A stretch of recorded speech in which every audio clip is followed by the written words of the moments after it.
আমরা যার কর্মী আগামী দিনের যিনি প্রধানমন্ত্রী হবেন, ইতিমধ্যে সারা বাংলাদেশে বিএনপির গণজোয়ার সৃষ্টি হয়েছে।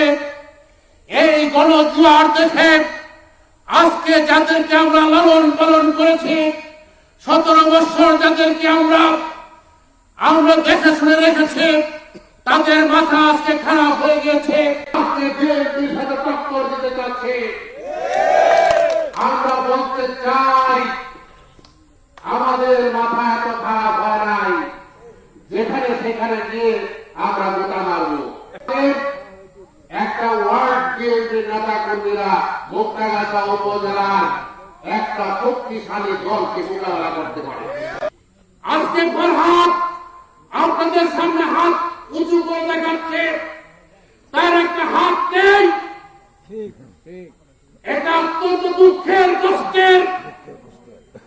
আরেকদিকে আপনারা যদি প্রশ্ন করেন যে আপনারা কি করেছেন ফরহাদের জন্য, এটা আমাদের ব্যর্থতা নয়। আমরা অপেক্ষা করেছিলাম, আমরা সেটার প্রতিশোধ দেব, কিন্তু সেই লোক মুক্তাগাছায় কোনদিন পা রাখে নাই। ফরহাদের হাত কাটার পর রাতের অন্ধকারে এসেছে, আবার অন্ধকারে মুক্তাগাছা থেকে তিনি চলে গিয়েছেন, যার জন্য সেই দিন আমরা প্রতিশোধ দিতে পারি নাই। প্রতিশোধের ভাষা পাল্টে গিয়েছে। আমার দলের নেতা কি বলছে যে কারো সমালোচনা করে রাজনীতি করা যাবে না, কারো বিরোধিতা করে রাজনীতি করা যাবে না। তাও আপনাদের বাবুল বলেছে আমরা সেটার প্রতিশোধ দেব। আমাদের সাথে এসেছে, প্রত্যেকটা মিটিং এ গিয়ে ফরহাদ বাম হাত উঁচু করে আমাদের কাছে কিন্তু বিচার চাচ্ছেন। ফরহাদ কোন বক্তব্য দিতে আসে নাই, কোন বক্তব্য দিতে আসে নাই। ফরহাদ বিচার দিতে এসেছে।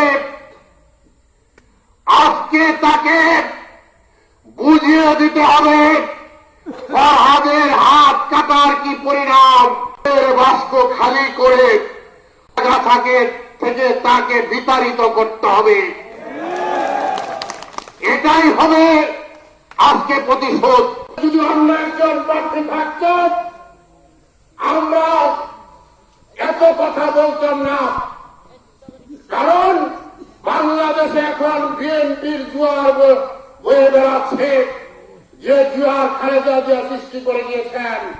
দুষ্ট লোক, সেই সন্ত্রাসী যে নিজের ঘরের সন্তানকে সেই সুদূর রাজশাহীতে হাত কেটে নিয়েছে, তাকে প্রতিহত করার জন্যই কিন্তু আজকে আমরা সবাই একটা প্ল্যাটফর্মে একত্রিত হয়েছি।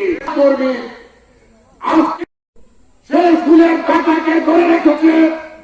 আমরা প্রত্যেকেই এক একটি প্রাপ্তি হিসাবে বিকশিত হতে যাচ্ছি, আর বাবু সাহেব সেটা শক্ত হাতে ধরে রেখেছেন। আমরা বিকশিত হব 12 তারিখের পর। 12 তারিখ পর্যন্ত আমরা কিছু বলবো না।